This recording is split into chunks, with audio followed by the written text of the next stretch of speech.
Thank you. Good afternoon to everyone. Thank you again to Tony and the rest of the CCAP team for inviting me. I'll just tell you when to click.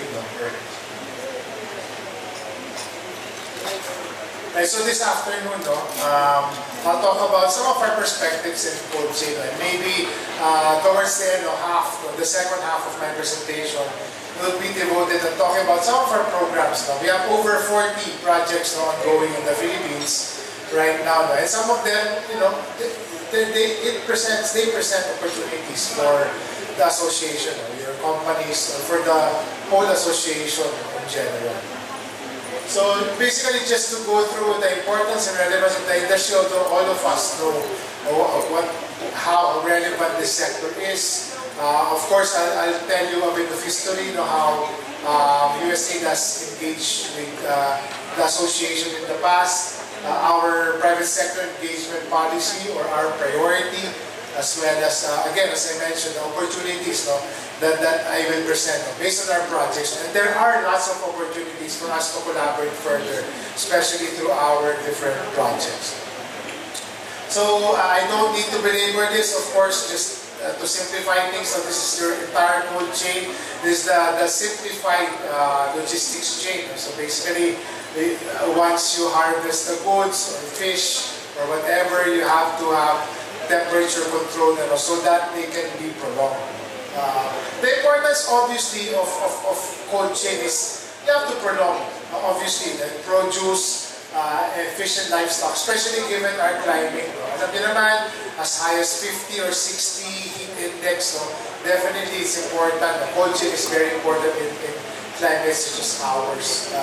And of course, we have mixed quality of air, sea, and road networks here. So all the more that you need good regulated temperature when shipping to and from the farm or the sea. And of course, there is great distance to major markets. For example, from Benguet to Metro Manila, it's quite far. So obviously, it's important. But here today, we've been talking about food, But the pandemic actually also underscored that cold chain is not just important for food. There's also other sectors that need cold chain, both the facilities and the chain itself, all these trucker, all the different kinds of cold chain logistics. So very important. So COVID underscored your role, the association's role, your company's role in providing cold chain solutions and logistics. So just in terms of challenges, there are numerous challenges in terms of the cold chain. And this basically came from you as well, based on your interviews, based on the roadmap that you supported government with. So there's a lot of gaps still. Gaps still remain in terms of cold chain. Just to cite an example, for example, just onions alone. In 2023, the capacity was only 27% of the actual supply. That's why we can prolong, for example, the life of onions, the shelf life. And your industry roadmap actually, you've identified together with government really gaps, at least 100,000 pallets supply, especially for peak months. That's the gap you've identified. And of course, you need a lot of capacity, additional capacity for both the cold facilities as well as the logistics part. I don't know if everyone remembers this, but pre-pandemic, through one of our projects called Surge, tapos na yan, and I'll present what we consider our successful project with Surge. We signed, USAID itself signed an MOU with the association on almost exactly, kasi June 6 today, almost exactly 5 years ago. So the MOU basically said USAID through our different projects and the association will collaborate to enhance the cold chain systems in particular cities that we prioritize. Before we were working on only 6 or 7 cities. Now we have 9 partner cities that we're focusing on. So maybe we can revive and revisit, maybe totally we can revisit this MOU of ours, really operationalize it, we wanted to operationalize it, but then the pandemic happened, so medyo na-install na tayo. So maybe revisited and maybe even expanded to other sites. Kasi if you see, it's only covering 4 sites. But we do have programming also in Palawan, here in Puerto Princesa specifically, as well as General Santos. So why are we partnering with companies? No? Traditionally, we've only been partnering with LGUs, no? Or national governments. But really, USAID has this whole focus now on private sector engagement. No?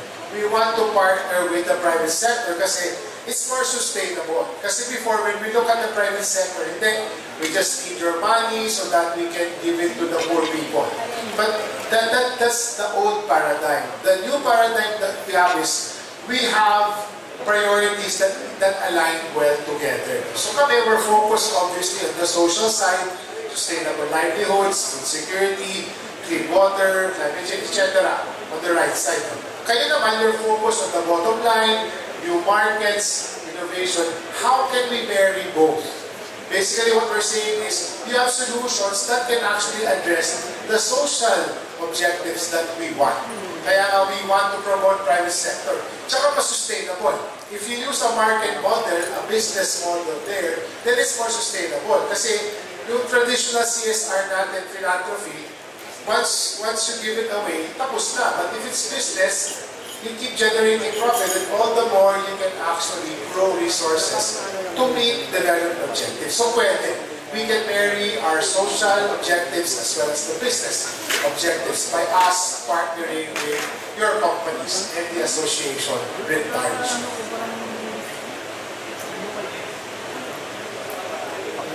Yeah, so some examples, I'll not go through the entire slide. Based on our PSE policy, you can Google that, the USAID PSE, Private Sector Engagement Policy.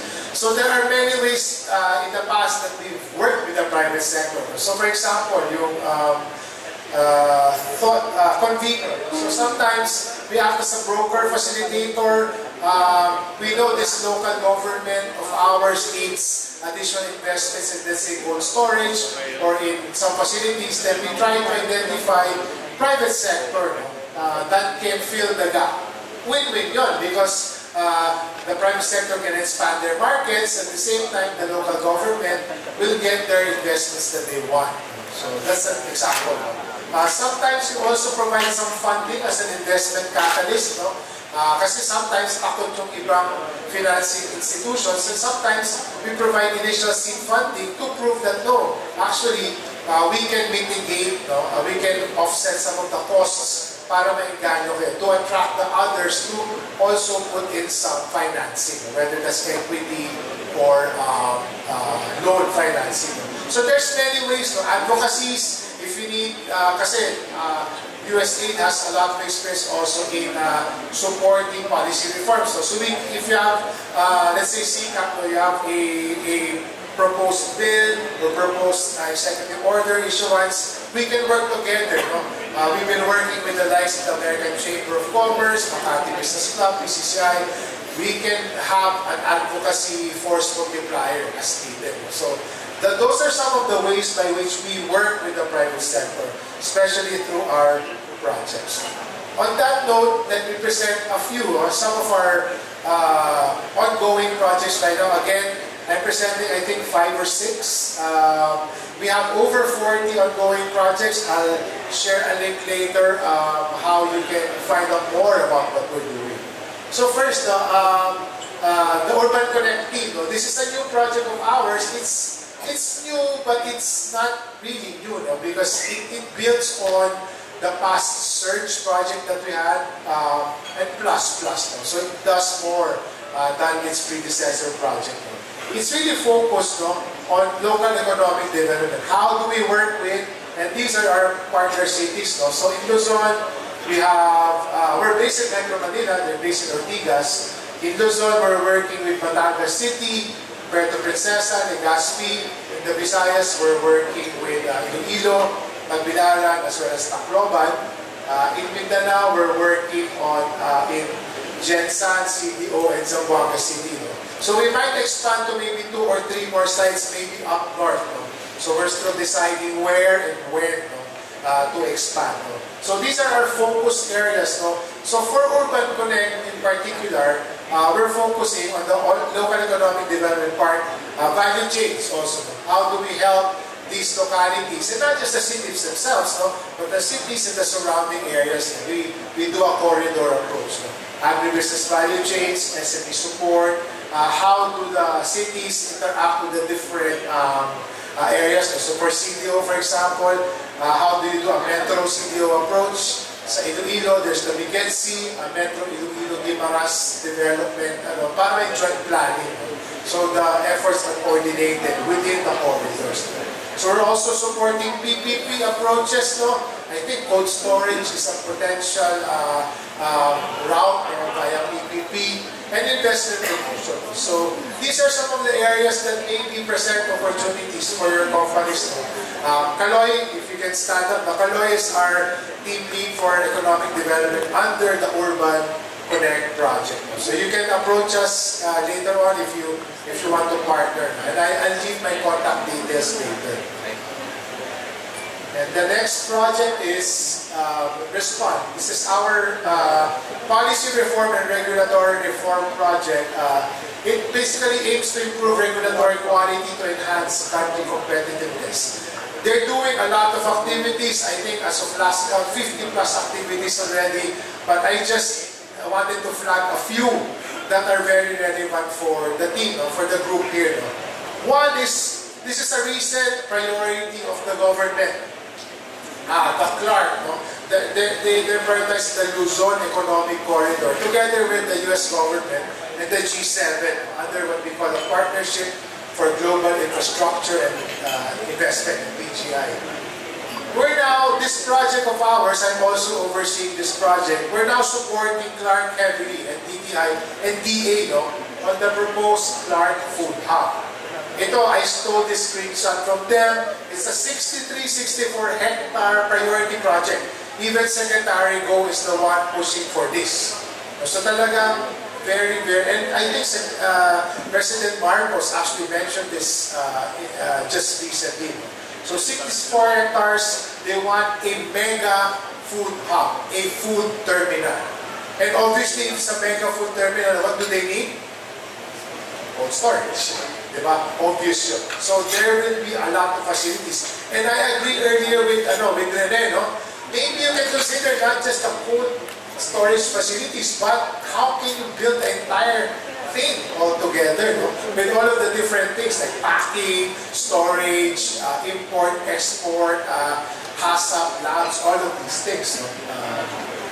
The second is, this project also supported, it was requested by DITA initially, but also working with other agencies, on the National Logistics Strategy. So may draft na yan, si Yusek Pacheco, unfortunately she couldn't make it.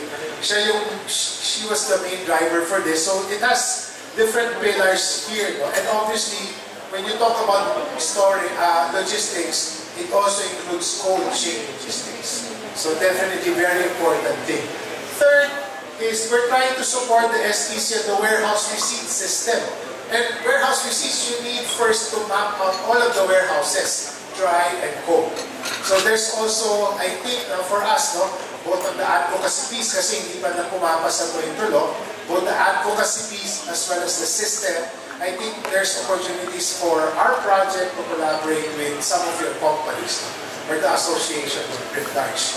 And this greenfield area, if you haven't explored BARM yet, I think there's a lot of potential for BARM, especially after the peace agreement was signed, after the BOL was signed.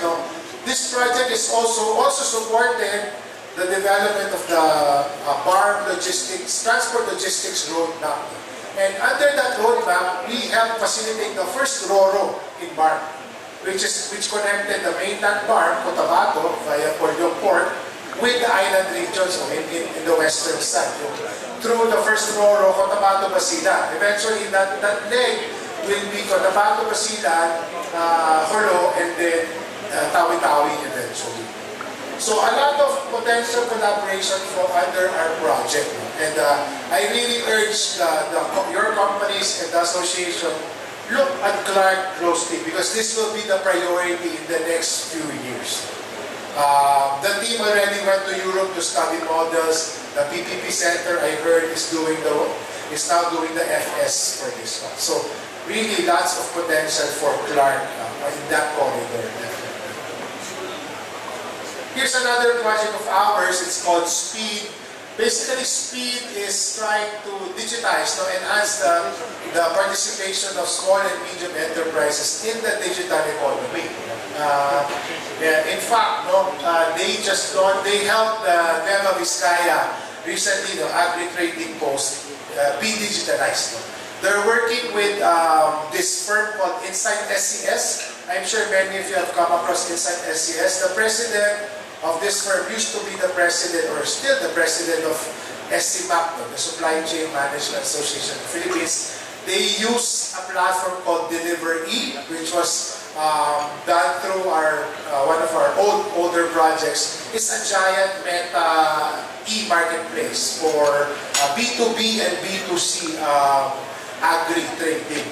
So this presents another opportunity if you want to collaborate on agri and SME logistics that will include cold chain and dry logistics.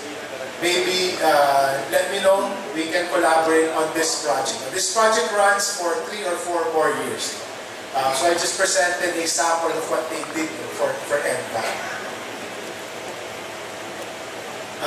And FishRight, we just had a presentation from DA on fisheries. We have a FishRight. Unfortunately, this one is ending by next year. It's focused really on marine biodiversity, sustainable sourcing. And obviously, what you need for fish is cold storage. So, just to cite examples of what they've done that's relevant to you, they launched also during the pandemic, because during the pandemic, everyone at Metro Manila, for example, we were trying to get goods elsewhere. So we were trying to connect different producers to different markets. So they launched the online Changi for fish I think in Iloilo, not in Metro Manila. So I think that's still alive. They also that project also distributed some freezers, obviously to keep fish longer, the shelf life longer, and they're now facilitating market access for fisher folk and institutional buyers. So for example, they piloted that in Marriott Iloilo, responsible seafood sourcing. And obviously, that needs to be backed by a lot of cold chain logistics, storage and logistics. So it's still ending next year, so if you want to collaborate on fisheries, let me know as well. We can collaborate probably with this project of ours. So lots of opportunities. I think this might be the last one. We have a cooperative development program. The USAID globally, not just the Philippines, we do have mature and large, significant programs on cooperative development. So if you've heard of the group called ACDI VOCA, they're one of the well-known global groups engaged in cooperative development. They're running this co-op development program, CDP, to improve the business performance. How do you improve cooperative operations? Kasi usually when we hear the word cooperatives, we think of the small-time cooperatives. No. Actually, the way to go, if you want to consolidate produce, help the producer side, is to work through cooperatives, consolidate cooperatives, grow cooperatives. So they're working with 43 cooperatives, mostly in Mindanao, around 10 in the Luzon area, wala sa Visayas. So they're working with a lot of these cooperative groups, not the small ones, medium and large ones, and even federations, to grow their businesses, to learn how to aggregate. They just had a meeting with Secretary Laurel the other day. They want to pass a bill to help agri-cooperatives. And we're working with the largest federations of cooperatives, and they can be your investors as well. You can sell to them. For example, we're working with the likes of SITSI, 50,000 members, the largest agri-cooperative. They have their own feed value chain, for example. We're working with LAMAC, for example, in Cebu, 17,000 members now, and definitely they can be your institutional buyers. So, lots of opportunities because these are engaged in aggregation, training, as well as market access for their members. So lots of opportunities for cold chain logistics as well. And other relevant projects, of course, again, it's not just food, even pharma. We do have large programs on health. So we have health system strengthening, TB, HIV, AIDS, and reproductive health. So a lot of these programming will need some cold chain logistics as well. Our humanitarian affairs, some of you kasi, when you think of USAID, it's really the emergency response. That's one thing that we also do. So obviously, you need a lot of logistics there for food, for different kinds of supplies, even medicines, for transport. So our humanitarian assistance, of course, that's another area that you can find potential collaboration points on. If you want more information on what we do and to further check opportunities for your companies, please be sure to check out. We have a summary publication of all of our ongoing projects. I linked it here. I think you'll be sent the presentation after, but you can just check on it, or you can just go on the USAID Philippines website to learn more about the other projects. I just presented 5 projects. So here's my contact info in case you want to get in touch with me after. Again, we're based inside the embassy. Some of our project teams, most of our project teams are based in Metro Manila, Ortigas, Makati, etc. So please don't hesitate to get in touch with us. Again, we want to partner more with the private sector such as your group. So really, let's collaborate. And hopefully, again, Tony, thank you. And hopefully we can revisit the MOU, really finally operationalize the MOU with you and of course the rest of your members. Again, thank you for inviting us. Maraming salamat po.